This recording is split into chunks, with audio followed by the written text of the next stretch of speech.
আশিস বন্দ্যোপাধ্যায়ের মৃত্যুতে তৃণমূল কংগ্রেস বিজেপির বিরুদ্ধে থ্রেট কালচারের অভিযোগ তুলেছে।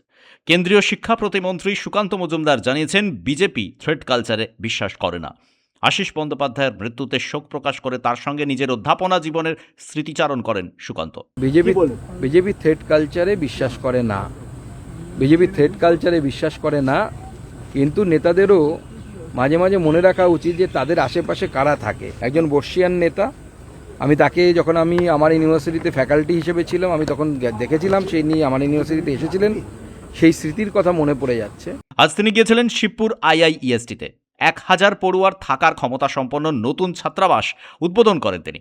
শ্যামাপ্রসাদ মুখোপাধ্যায়ের নামাঙ্কিত এই ছাত্রাবাস, সেখানে তিনি আশিস বন্দ্যোপাধ্যায়কে ভদ্র ও সজ্জন ব্যক্তি বলে উল্লেখ করেন। এই ভদ্রলোক আমাদের ডেপুটি স্পিকার সাহেব অত্যন্ত সজ্জন মানুষ ছিলেন, আমি বলছি আপনাদেরকে ইন ফ্রন্ট অফ ক্যামেরা। একই সঙ্গে তৃণমূলের সমালোচনা করে সুকান্ত বলেন, ভাইপো রোগে আক্রান্ত তৃণমূল কংগ্রেস। সমস্যা হচ্ছে তৃণমূল কংগ্রেসটা এই ভাইপো রোগে ভুগছে। এই তৃণমূল কংগ্রেসটাকে ভাইপো রোগ থেকে বেরোতে বলুন, দেখবেন কোনো সমস্যা থাকবে না, কোথাও কেউ হেনস্থা করবে না।